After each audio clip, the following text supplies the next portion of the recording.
the human race is evolving into a greater sense of union with Source as an embodied state. And that is really the process, yes. But you are evolving biologically in order to embody more of the potential of Source in the framework that you have been existing in. And that includes a much greater interconnectivity with one another, which is mirrored by, and really the idea of communications is that increasing as they have been, is it is introducing that concept. There is something that can communicate and combine our intelligence right now beyond time and space. And the next stage is to drop the technology that you actually need to do that.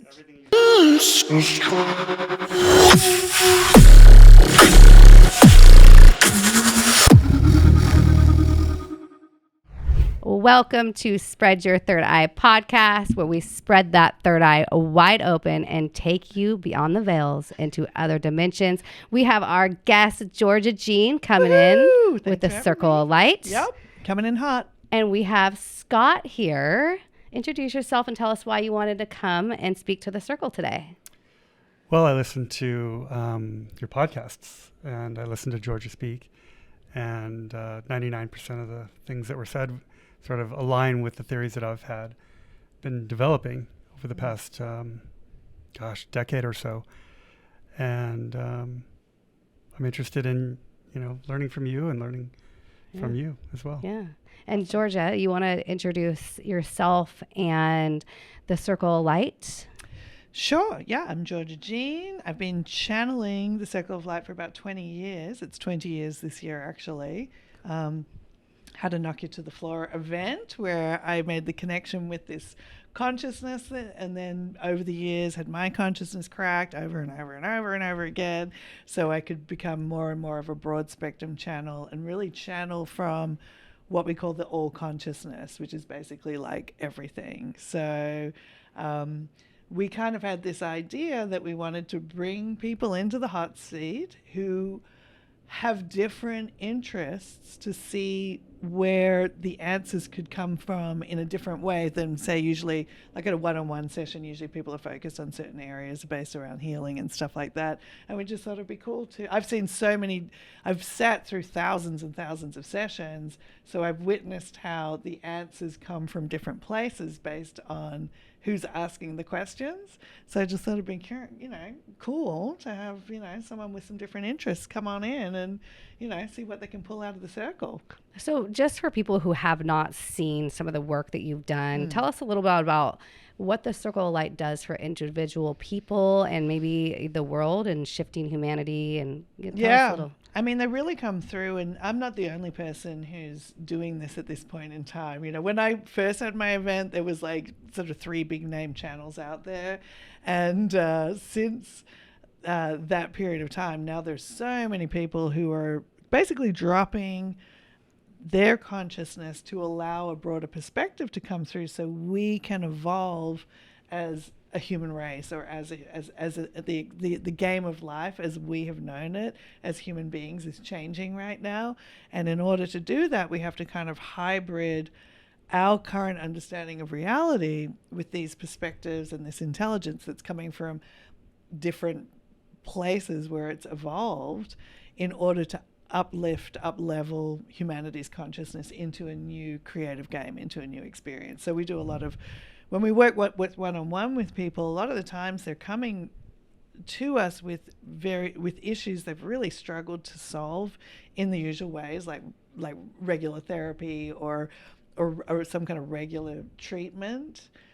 Because a lot of our clients are carrying this energy of some kind of archetypal energy that we're working through as a collective on the planet right now. So everybody who comes to us is kind of an archetype for something that we're trying to shift on a global level as well as a personal level. So this may sound, a little bit different than what we're used to, taboo, if you will. But, I got into this work because life is hard. Life And is I'm really hard just for not a lot having of that much fun after a while. A lot of people are not having that fun much right And now. I'm not liking what I see on the news. Yeah. And so even though this may be taboo, I think it's time for us to start thinking outside the box to Outside help the box. shift the world. Totally. So just keep an open mind. Yeah. Have an open mind. Yeah. And even better, an open heart. That's right. Heart centering. Considering. What you said sort of resonated with me. Up until about 2012, I was former Navy pilot. I don't think I properly introduced myself. Mm-hmm. But as a Navy pilot for 20 years, you're living an intense life, and it's a very physical life. But when that was over, I started trying to figure out, what's the spiritual life? Not on a religious sense, but more of a connection with the source or God or whatever we call this. It's different names for the same thing, in my opinion. And I read Don Miguel Ruiz, The Four Agreements, and that sort of really recentered my life, my focus. It was a game changer for me. And I started writing, I started writing poetry, started writing my ideas down and developing theories on spirituality and how the relationship between humanity and the source or God. It's really... So what you said is, I'm sorry. What you said was, tired of the intensity of, the day-to-day life, and let's sort of think outside the box anyway. Mm-hmm. And it's interesting that you had that pivot point at 2012, because obviously that was a significant year that for a lot of people. Yeah. And even in my work, 2012, I went through a massive initiation, even though I'd been channeling the circle already at that point for 8 years. Mm-hmm. And everyone's like, 2012, they thought the world was really going to change. But there was a very significant shift where we went from being able to experience the world more from the framework of the singular egoic identity, which is defined by, I am an individual, and, what I think and feel about myself is a very singular experience, into this new realm of this kind of multidimensionality. And that was actually the year that I went through my cracking into what I call the God consciousness or the all consciousness, where my individual identity had to get cracked so hard. It was pretty painful, I can tell you right now.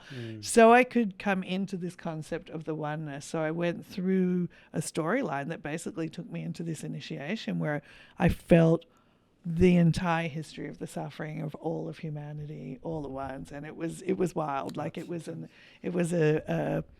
insanity of pain, I can tell you. But through that process, I really got, in a visceral way, the sense of the oneness with everything. Like your pain is my pain, and the tools on how to work with people who are carrying this heavier planetary archetypal energy that we're trying to purify out of the human consciousness right now. So it's funny you said, but 2012 was very significant. A lot of people went through different spiritual cracks and awakenings and shifts. So, you're on point. And now that I think about it, 2012 was the year I got sober. And I started, look at that. December 10th, 2012 was the year I finally cut off everything, stopped my partying, my gnarly addictions. And then I really delve into my spirituality actually right after that. I always had an understanding of what was beyond, but obviously when you're partying and doing a lot of things, you're not thinking about that.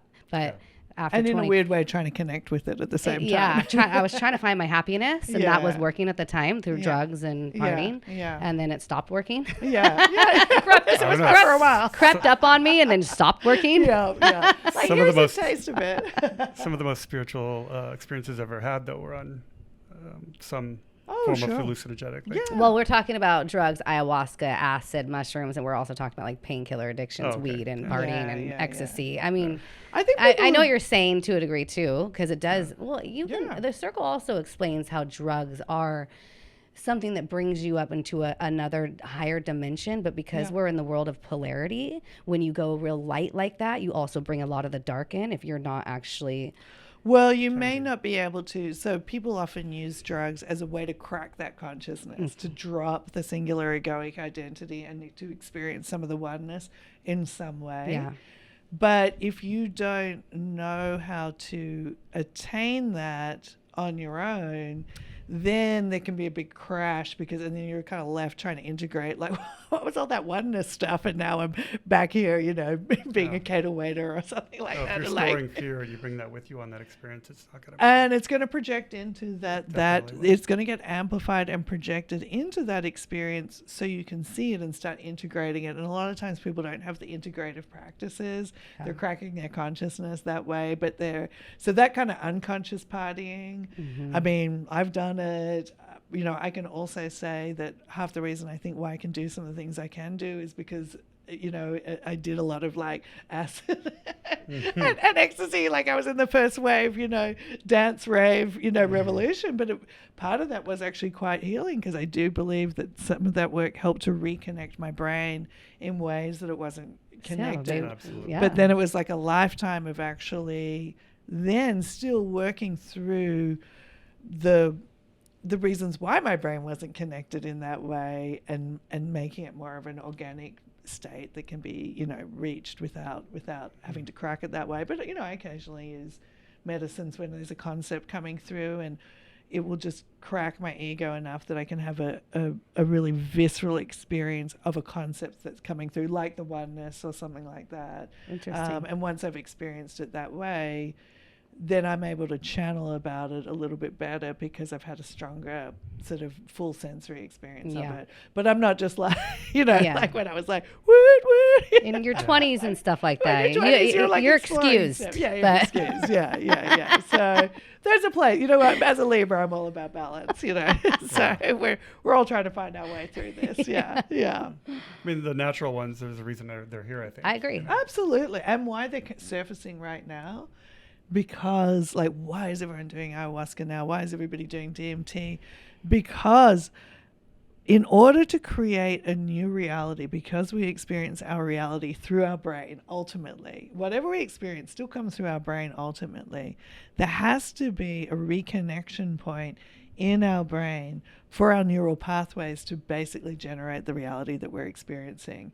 And because a lot of that multidimensional stuff was shut down, we didn't have the brain power to have, multidimensional experiences. So the reason why a lot of these medicines are surfacing and growing in popularity, and I would say they are, a lot of the times they're very popular for the masculine energy to take it as a pathway, because men, this is a broad generalization, but what I've seen, they're not as energetically sensitive anyway, and they need that ego cracking more to kind of have an experience that basically busts their more linear perception of reality. Okay.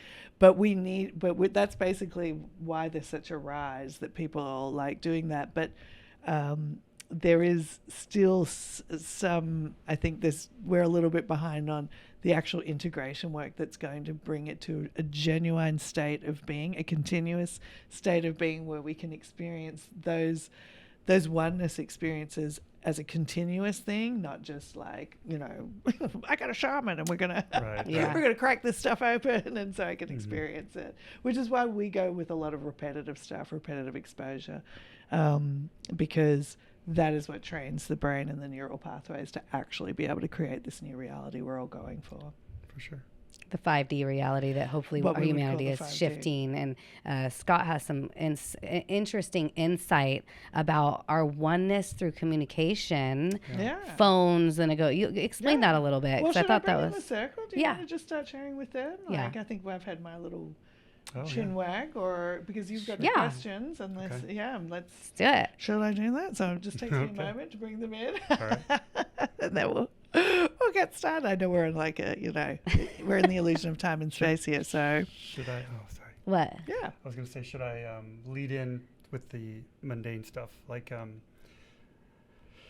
don't know how. You can ask the circle all that. Whatever. Mundane and non-mundane. Okay. Yeah. Okay. Yeah. So it just takes me a couple of seconds to bring them in. Ah, yes, indeed, dear ones, we are here and we are most delighted to make connection with you here on another magnificent day in your earth plane. It's always a great delight to connect with the dear one in this way, and we truly are here to be of assistance in any way that you desire. So as we are tuning in a little bit more with the channel, please do share specifically or generally, what would you like to ask about today, dear one? Or what would you like to develop greater or broader perspective on from our perspective? Well, I have this theory, Indeed. and We love it already. Just from my observations and my studies, mostly from a scientific background. Indeed, dear one. And I'm applying to spiritual realms, that humanity is a cycle, and pretty much everything is a cycle, right? The orbits of planets is also a cycle, and you could, if you flatten out a circle, or if you pull it into a spectrum, it's going to become a sine wave, right? So pretty much everything is a cycle. Wait, say that last part. If you sound wave. So a circle. Okay. The description of a circle. The shape of a circle. Okay. Can also be represented as a sine wave. Okay. When you have the degrees. SINE. SINE, yes. Oh, okay. Yeah. Yes. So I don't have the science background. Circles and cycles are pretty much synonymous. Okay.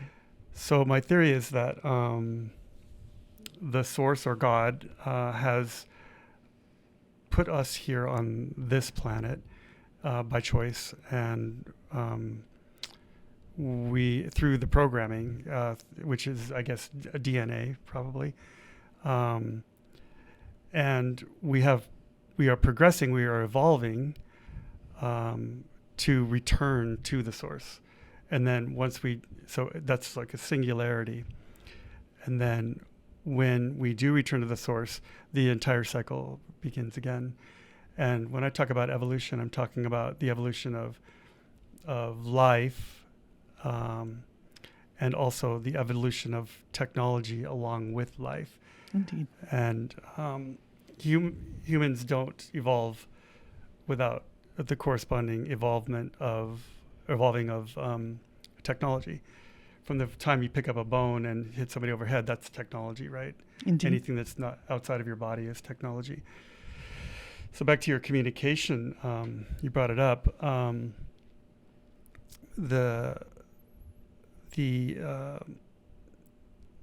Initially, when people communicated, you had to be near each other and you're one-on-one, right? We progress, then you see the ability to write, and you can distribute that parchment or paper out, and it can reach other people that you aren't nearby. And then you have maybe telegraph, and then telephone, and then internet. And now I can talk to 1 billion people instantaneously. Indeed. And this is a acceleration. So if you look over the history of humanity, the first 99% of humanity was pretty much flat. But we're on a trajectory now where it's going vertical, and it's not going to stop.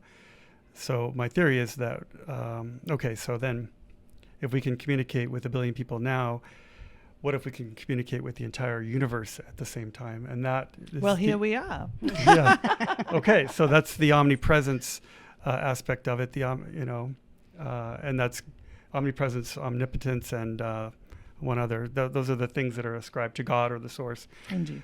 And I just believe that we're on this trajectory to return to the source and realize. Well, you will return to the source when you release your body, and you already are of source. And what we think you're speaking of here is that the human race is evolving into a greater sense of union with source as an embodied state. Yes. And that is really the process. Yeah. Yes.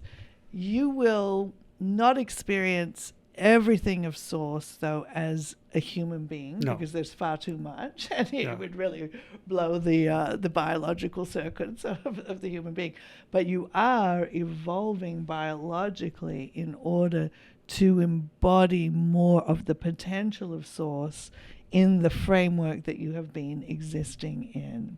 And that includes a much greater interconnectivity with one another, which is mirrored by, and really the idea of communications is that increasing as they have been, is it is introducing that concept. There is something that can communicate and combine our intelligence right now beyond time and space. Mm-hmm.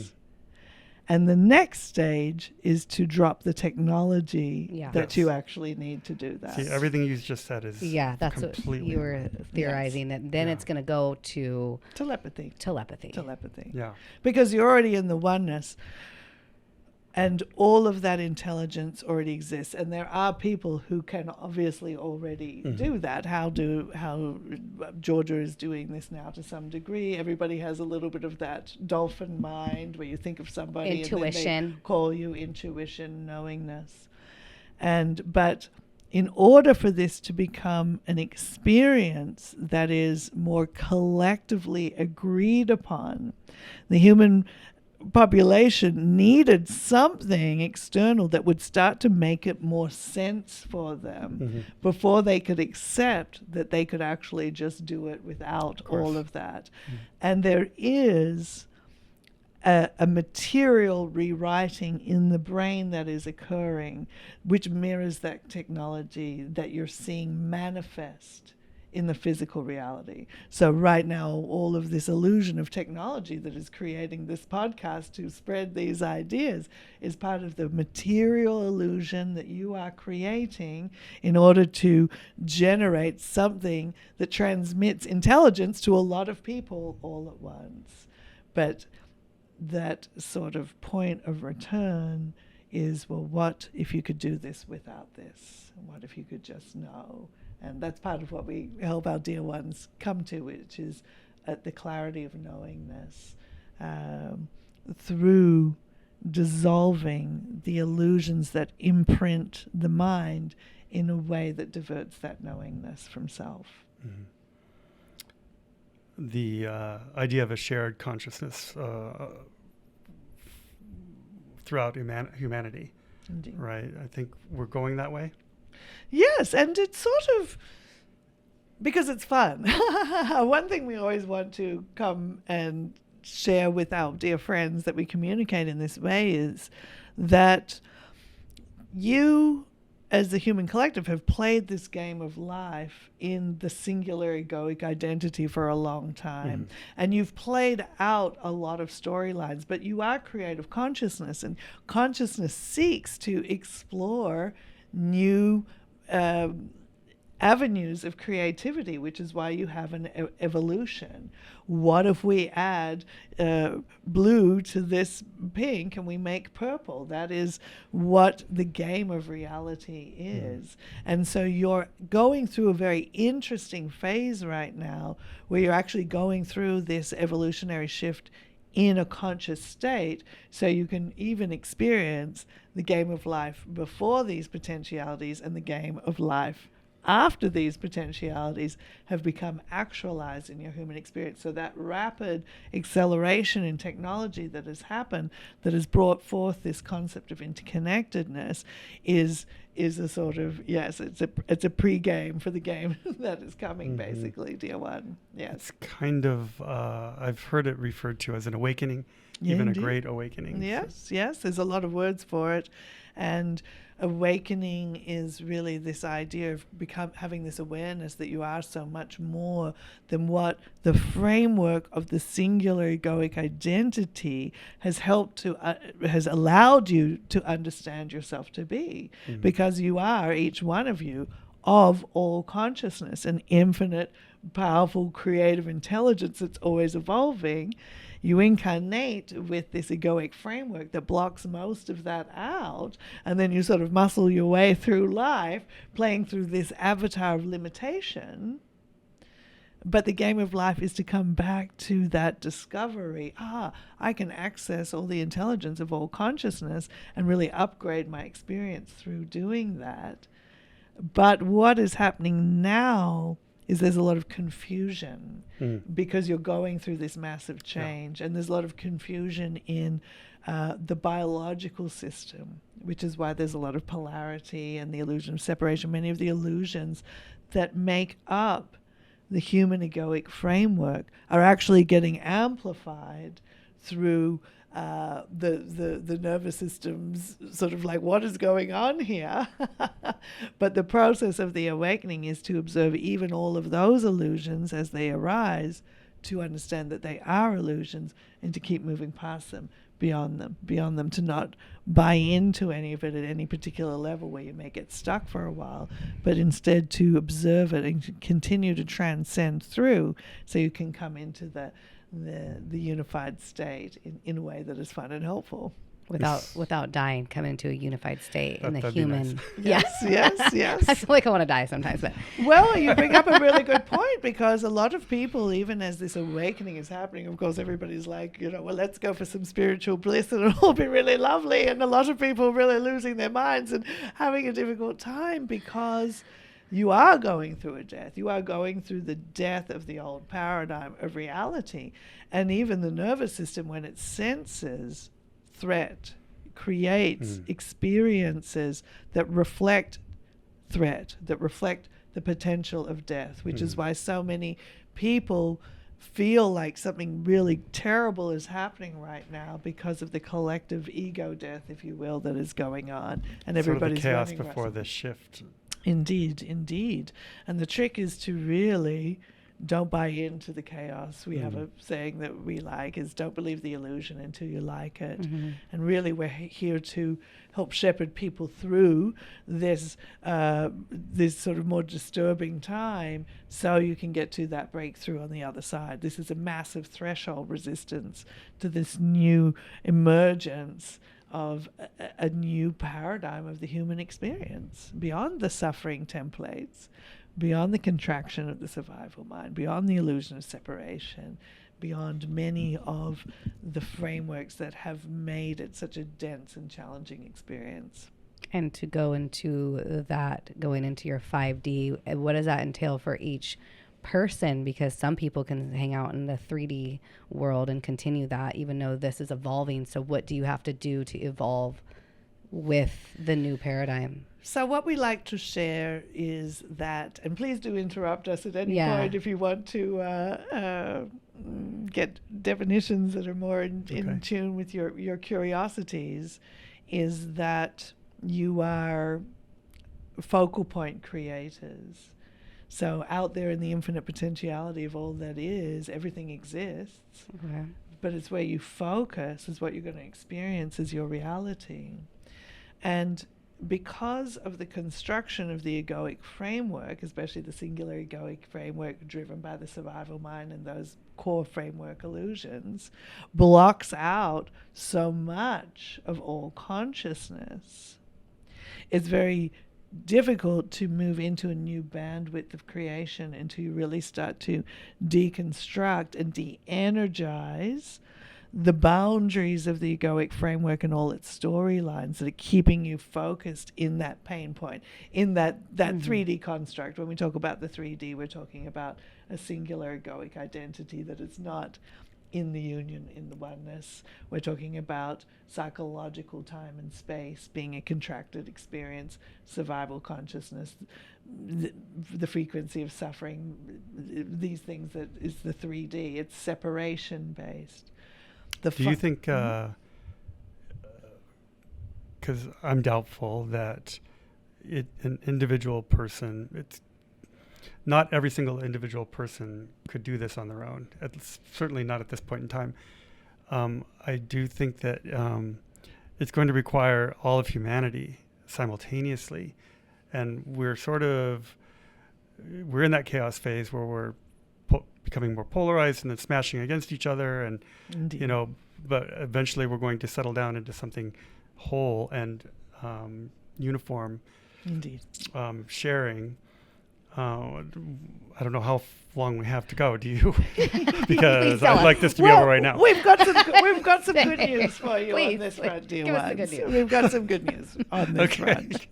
So the reason why we share about the heart centering and as the gateway into the 5D is because when you focus your energy here in your heart and not here, you're not activating the 3D egoic framework as your material reality. You've got to see it like there's two movie projectors. One is coming through the heart that is not imprinted by the collective programs that you've been running under, or you can keep projecting through the mind. So usually when you're thinking about something, you're in your mind and you're contributing to the 3D nightmare. We're having a little bit of fun and we're exaggerating with you just to amplify some points, basically, dear one.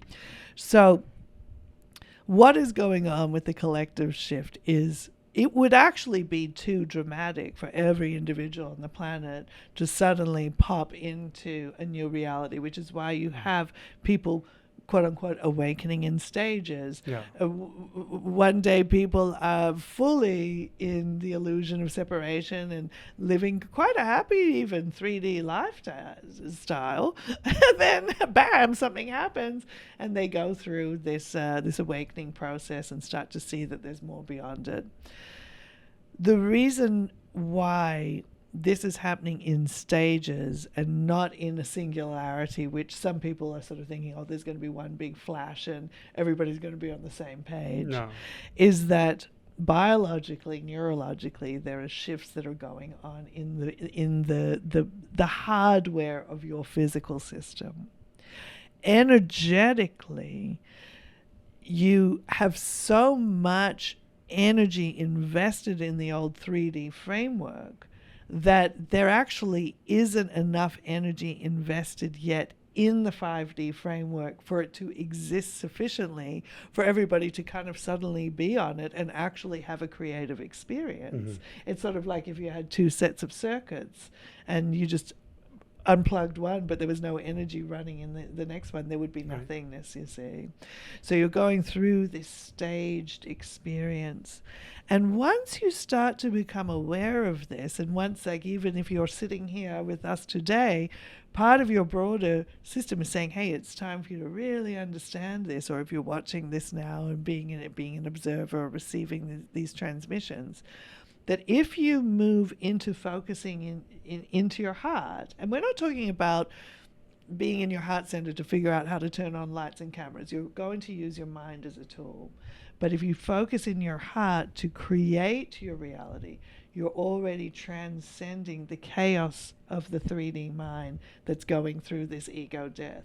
So actually, even if the entire human collective isn't there yet, you can be, and it's all right for you to be there. In fact, the world needs more people to let go of the struggles of trying to fix the mind's polarity disaster show with the mind, and to actually sort of drag people up with you. Go into the heart and start generating more reality of that, then you will entrain people into that reality with you. You need to build the energy that is invested in the heart matrix framework, the 5D, whatever you want to call it, because that will entrain more people into focusing in that point of creation. What humanity is struggling with is they're trying to fix the problems of humanity with the mechanism that always creates the problem. I agree. And so surrender into the heart is, and it's just a sort of intermittent thing that's happening right now, is to really recognize if you already knew how to create this better reality, it would already exist for you. Of course. So you have to surrender. You have to go outside your own box and go, I actually don't know how to do it. So I'm going into And we're here to share that the heart has the blueprint, it has the framework. If you surrender and go into there, you will actually help move out of that struggle that is going on, and you'll start to build the frequency that you're trying to entrain the rest of humanity onto. Is there a segment of our human race that is holding us back? I believe there is, and it's the political world. So this is such an interesting question because, yes, there is a huge amount of energy that is of the human collective that has been invested in what we call the survival consciousness.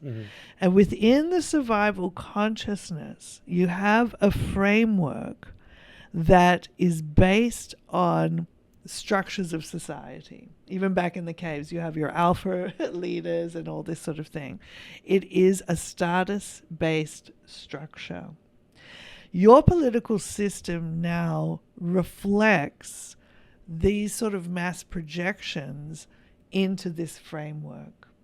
And as you are coming into your own power, you're starting to have the recognition.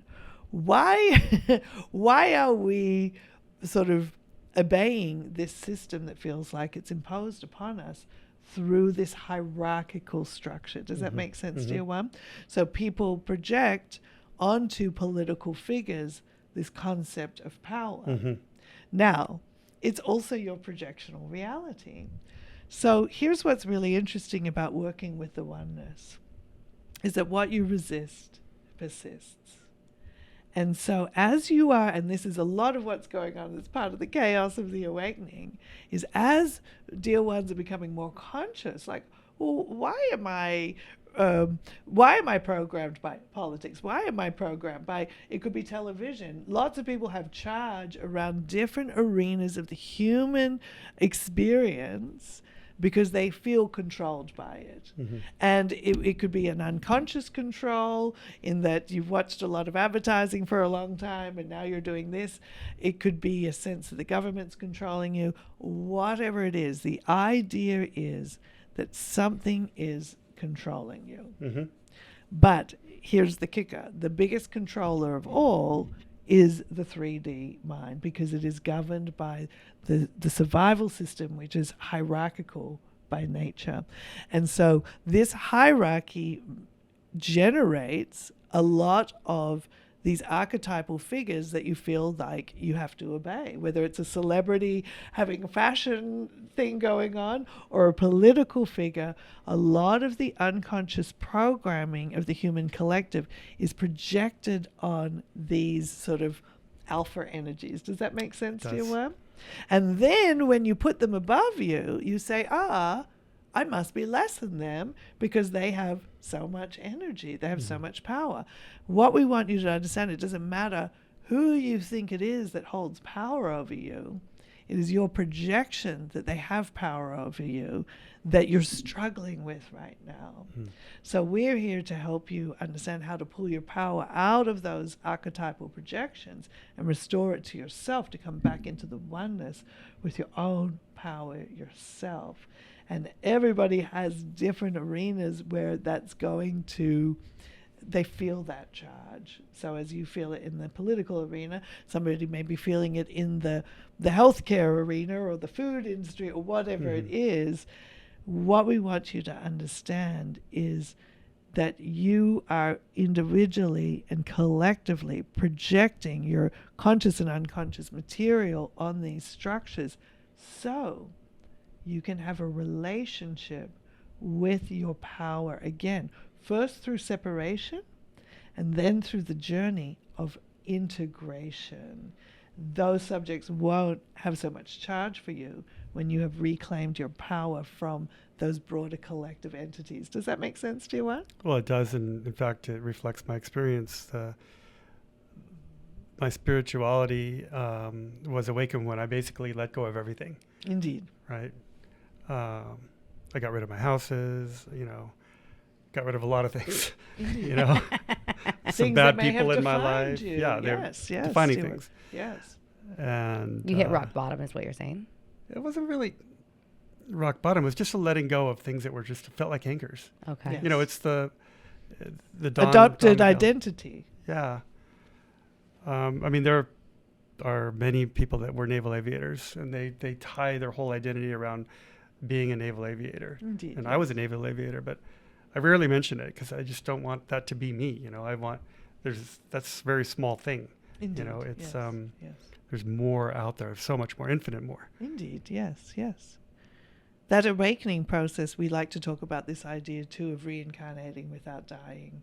And many dear ones, so when you incarnate, you sort of have this experience where you're born into a certain family and your identity is shaped in, it feels like a more unconscious way, because yes, it may have been your soul's intention for you to incarnate and to live a life that would give you that experience of being a naval aviator.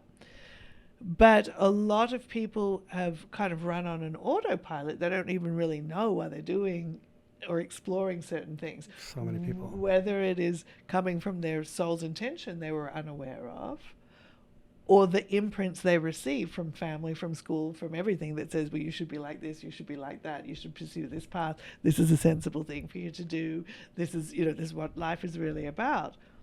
But you are broader consciousness, you are everything. There is no need to live under those restrictions.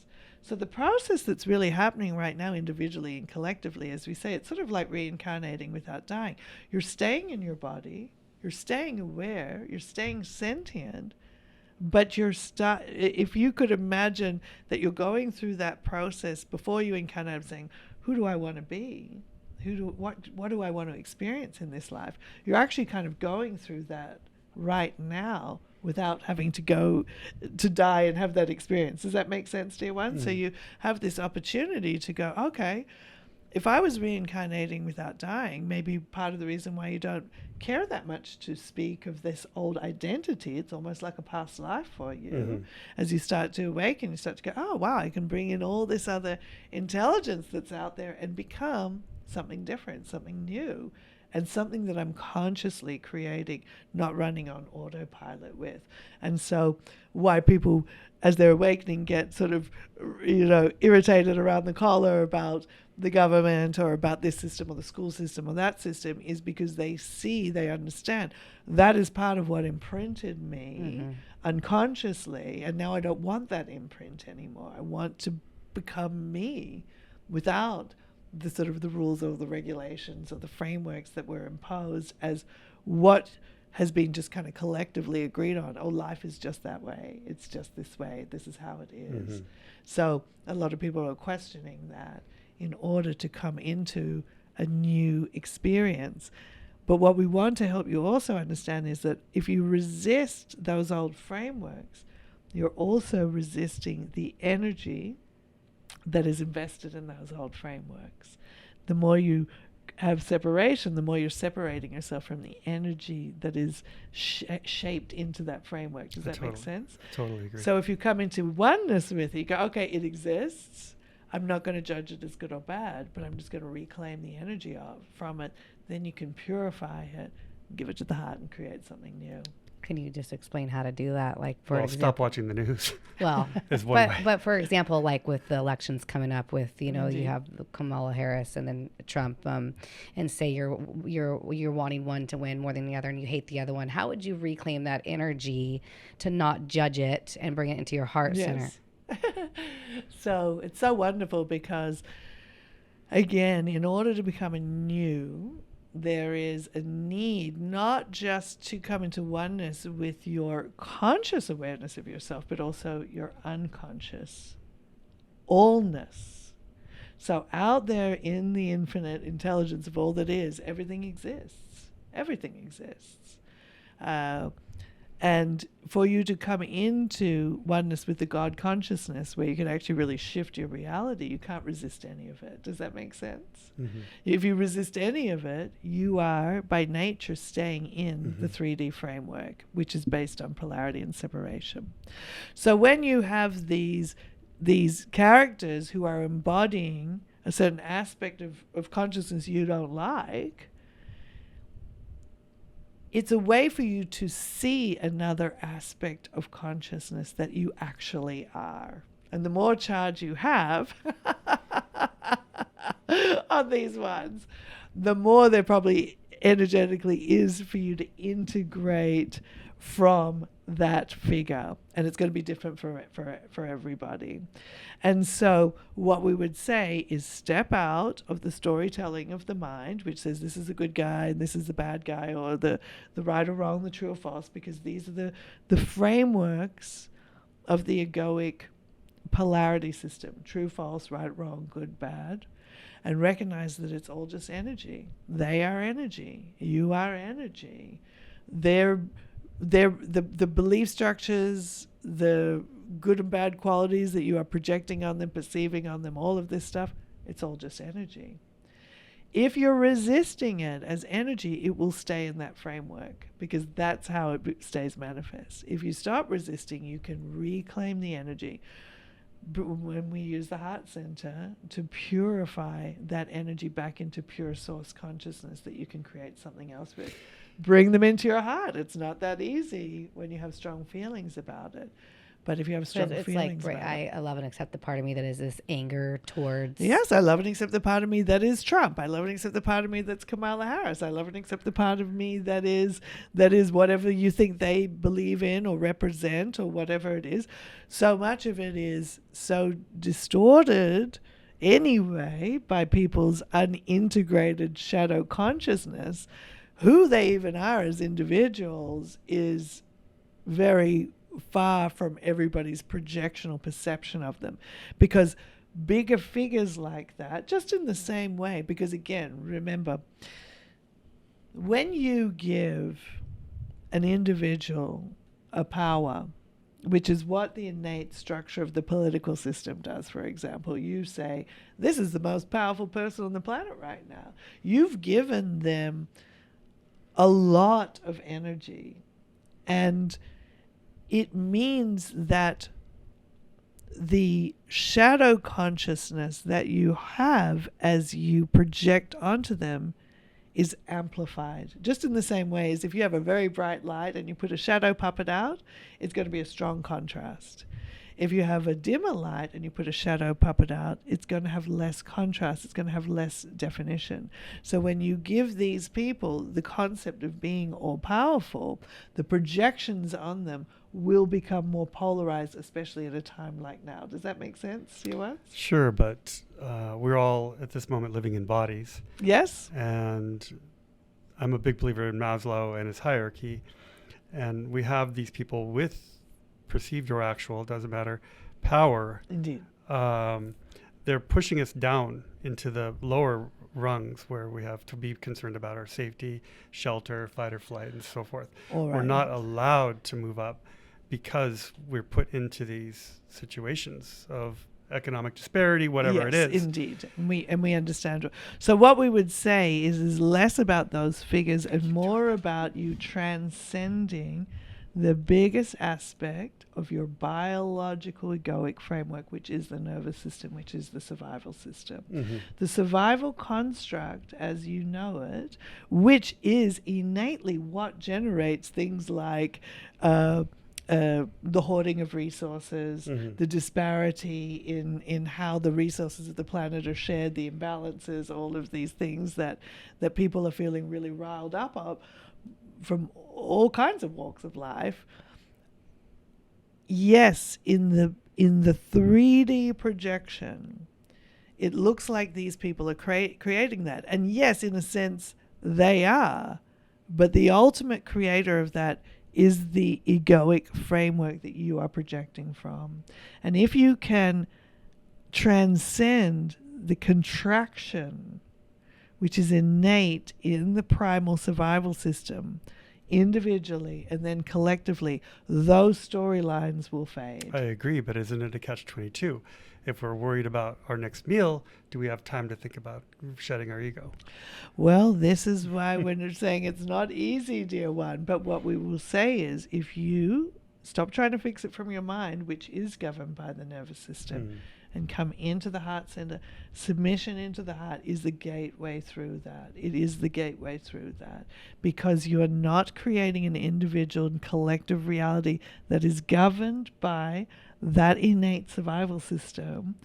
It can't exist in that creation. We're not here to tell you how to fix the problems you have using the thing that creates it. We are here to illuminate the pathway to move beyond it. Does that make sense? So Georgia has been through every kind of survival struggle that you can imagine. It's just been the pathway of her life, so she could channel about this, how to witness when the survival programming of the biological system is starting to hijack the mind and the creative system, and how to not give it the power to move into, so you can move into another reality. And this is what we want to, we're not saying it's easy, because you're actually trying to rewire the system that is constantly telling you that you're in danger if you don't obey it. That's why there's so much volatility on the planet right now. Does that make sense to you, Web? Can I just interject for that? Because it's a general underlining of not feeling safe, especially with you're in the survival. Yes. So when you see that stuff that may stress you out, there's that program. I love and accept the part of me that doesn't feel safe. I love to accept the part of me that doesn't know when I'm going to get the next meal. And when you start to harness that energy, all of a sudden, say you weren't getting the next meal, something will just pop up.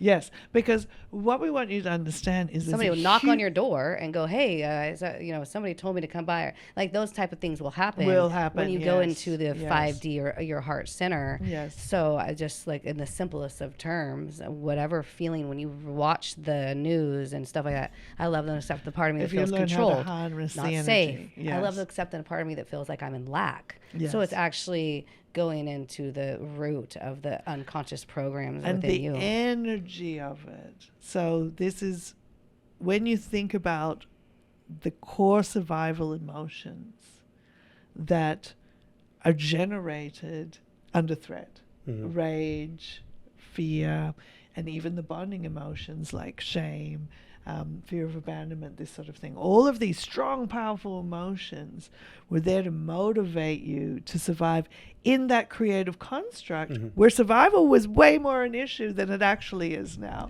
When you were out in the caves and there were saber-toothed tigers scampering around, you had a lot more threat. Most of what humanity is wrestling with as a threat actually isn't a threat in the way the survival system is generating the sense of threat. You have more technology, you have more comforts, you have more wisdom to create comfort and to generate abundance than ever before. But it is the old programming of the survival system that keeps perpetuating there's not enough. There's not enough. We must fight for it. We must go to war over it. We must hoard it. We must keep, this side must keep it from this side, or they're doing the wrong thing with it because there's not enough. Whatever there is, somebody's doing not the right thing with it in the perspective of somebody else.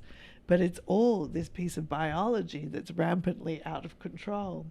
And as a human consciousness, if you can become aware of it and transcend your programming to obey it, in a sense, then you have a real chance to transcend it, and the sort of the dream of the egalitarian society can actually happen, because there is actually plenty here.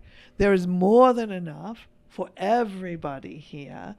And when you're out of that programming, you'll be able to see that, and it will find a balance. But you have to become aware, when am I being possessed by my nervous system that is polarizing, that is saying that they're the bad guys while we're the good guys, and over there they're saying, I'm the good guy and you're the bad guy. But here's the other wonderful thing about meeting with your survival programming as you have been in this way, because that's really what's happening, is the huge amount of energy that's in those emotions, in rage. If you actually just sit and feel rage as energy, it's a burning heat in your body. Shame, it's a burning heat. Fear, it's all energy. You're not here to obey what that emotion energy is biologically telling you is happening in terms of storyline. You're here to feel that energy, reclaim it, and transmute it as a power source to create a new reality with. That's what you're actually, when all this stuff is going on, you're here to harvest the energy in that and to put it into a new system. But most people are caught in the level of the storyline where they are continuing to perpetuate the storylines until they realize the futility of it and crack and surrender and come into something new. We do have pockets of awakeness, and there's a whole spectrum between somebody that's fully connected and people that are still living in the egoic, right? Indeed, yes. And by the way, that's also okay because it's all consciousness. Sure. But what I'm interested in is accelerating the progression of this awakening throughout humanity. Yes. And I'm also interested in progressing the technology that enables us to fully release our need for the body and really just, go. Well, you'll die, and that will happen anyway. So, true. Yeah. So we're just having a bit of a joke, but that's actually true. Like, you don't have to. You are going to fully release your body at some point. Mm-hmm. So, is it that you want to fully release your body, or is it that you want to be in union with the experience that you believe you'll have when your body is fully released? That's probably more where your intentionality is going right there, because you're so aware that the human body experience has created so much suffering that you're like, oh, well, once I get rid of this meat suit, I won't be shackled by the pain that it has been innately creating. Well, the entire bottom level of Maslow's hierarchy is gone if you have no body. Once you transcend the survival system. Remember, consciousness doesn't have to obey that at all.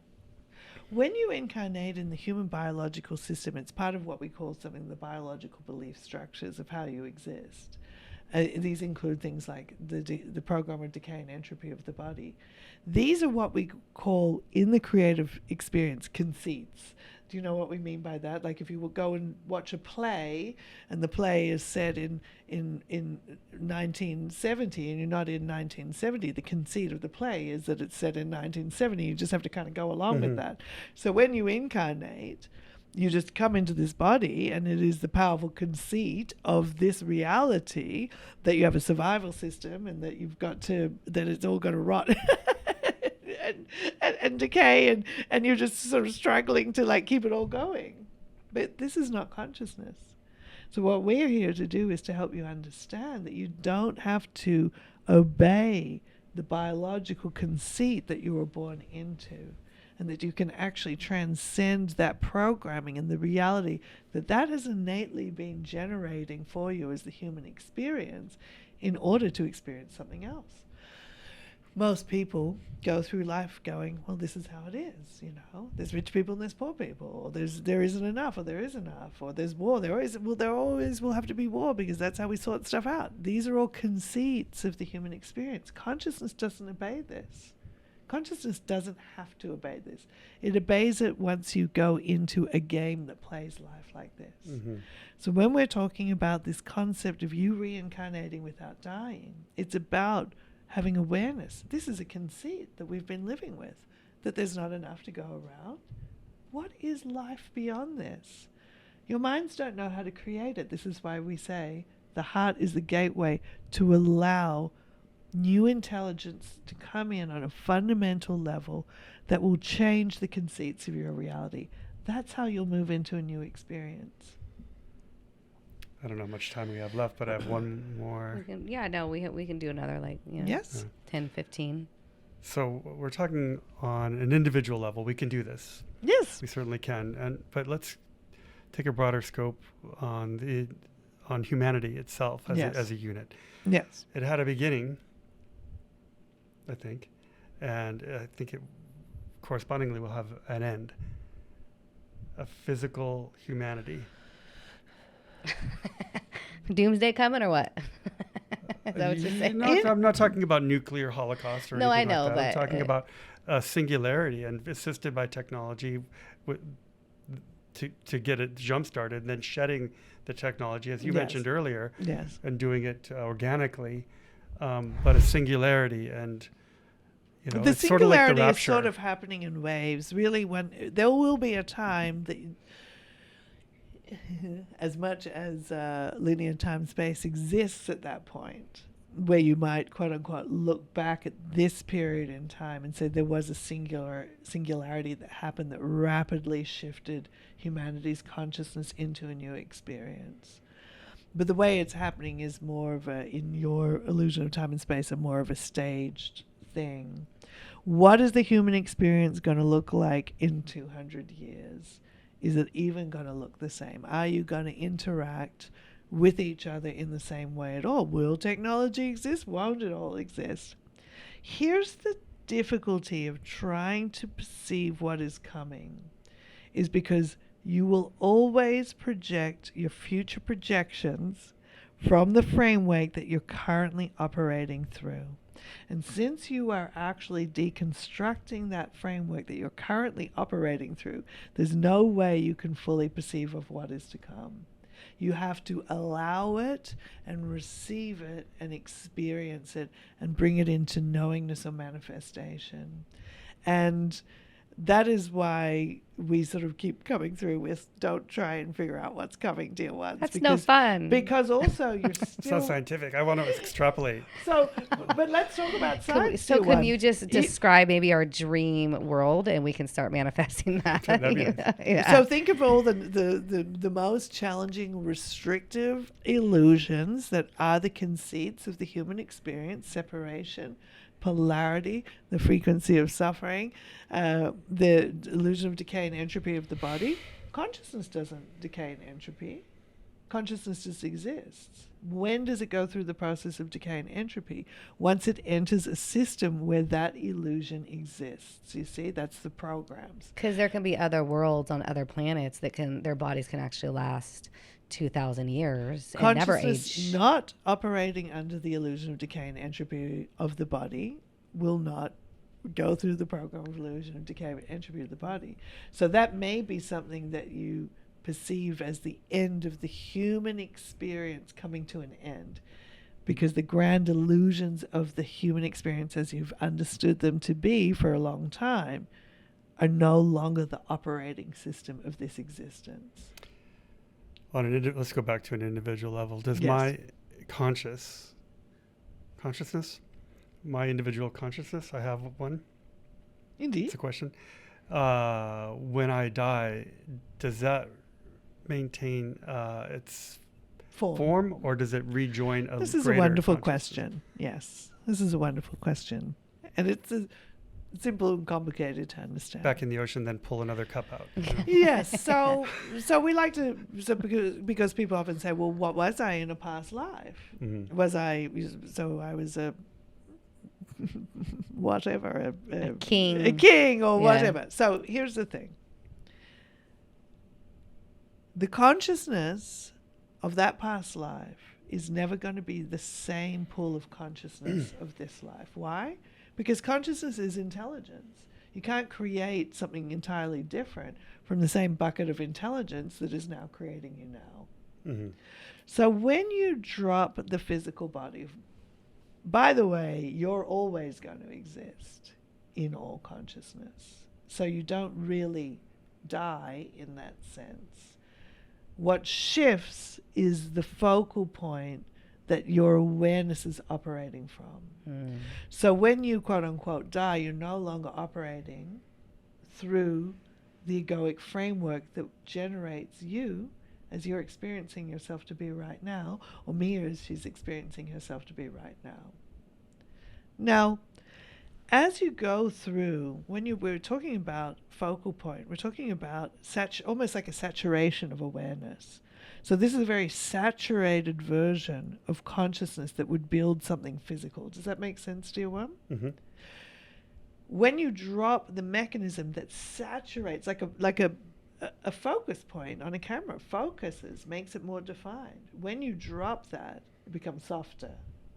So once the body is dropped, the essence of who you are will always exist, and it will in fact always exist in some way as even a lighter version of that, in the less saturated intelligence of what exists outside the body's experience. Does that make sense? So when people say, oh, there was a ghost in the house, well, a lot of the times what people are experiencing is an aspect of a consciousness that's no longer in a body, that maybe in some way still hasn't integrated or resolved. So it lingers as a presence in what was the physical space that it did exist in.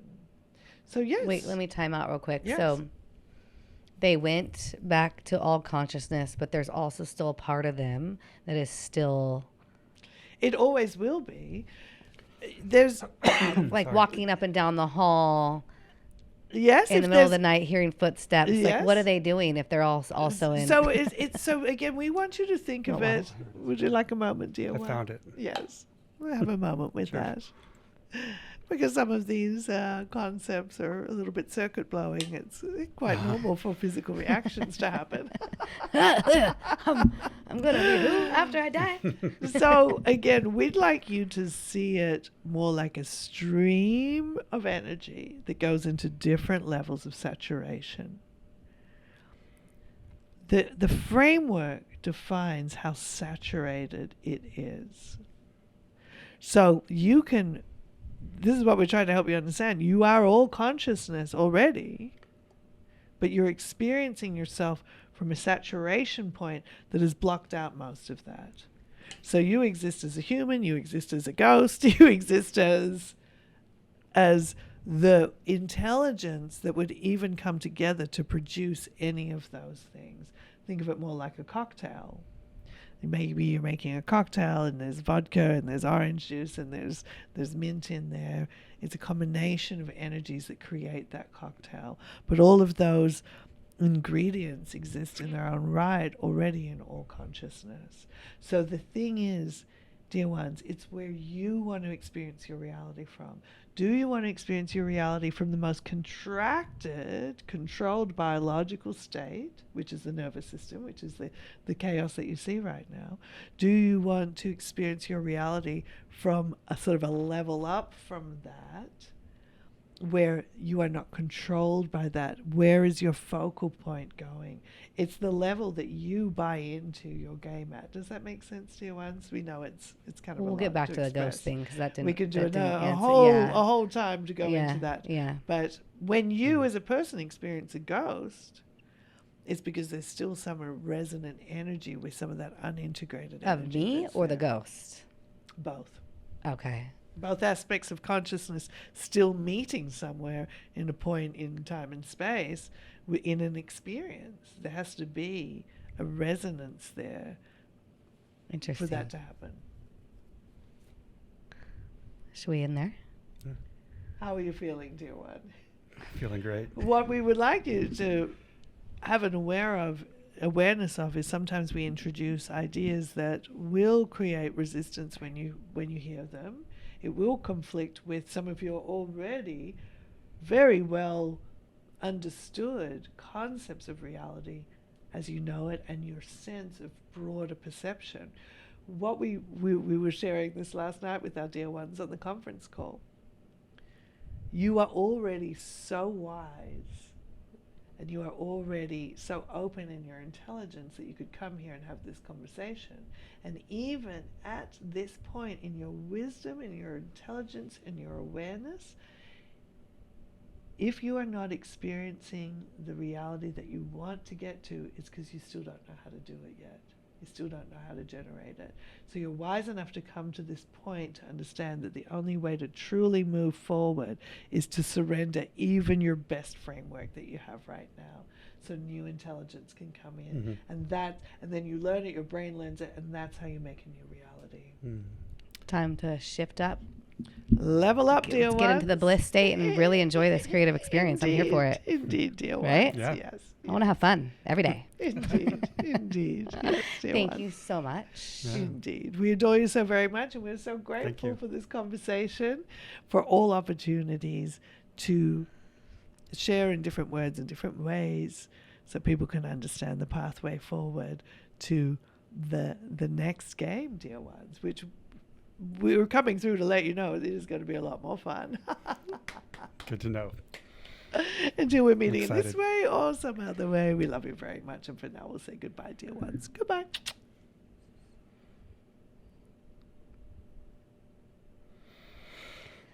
All right. Back. Thank you. We'll let our audience digest a lot of that information. Actually, and if you have any questions, you can write in, go to spreadyourthirdeye.com website, Yes. and you can write in some questions. And if you want, you can come on the show.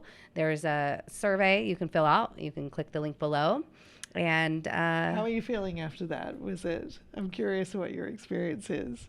Wonderful. I mean, every moment is a learning experience for me. So Awesome. Thank you for asking your questions. Yeah. yeah. How are you yeah. feeling? Yeah, good. Yeah, Great. Yeah, yeah. it's awesome. Another day in the life. Just another day in the cosmic office for me. All right. Well, you can find Georgia at circleofelution.com, and you can find Scott on my Instagram. wait, I'm on your Instagram? No, as friends. Slide into Scott's DMs over here. Check out can what read he's my got poetry. going on. Oh, there we go. Oh, yeah. yeah, Wait, don't you you- have some stuff going? Don't you Yes. have like a Telegram or? I do have a Telegram, mostly political. Oh, okay. But if you go to Scott Alexander McKenzie on Substack, you can read all my poetry. Some of it's about God and humanity. Awesome. Beautiful. Most of it's about love, longing, more the physical things. Yeah. Oh. Awesome. Awesome. All right. Thank you all, Wonderful. guys. Thank you all for being here. Thank you, Mia. Yes, we love you all. Don't forget to subscribe, and we'll see you on the next episode. Bye. Bye.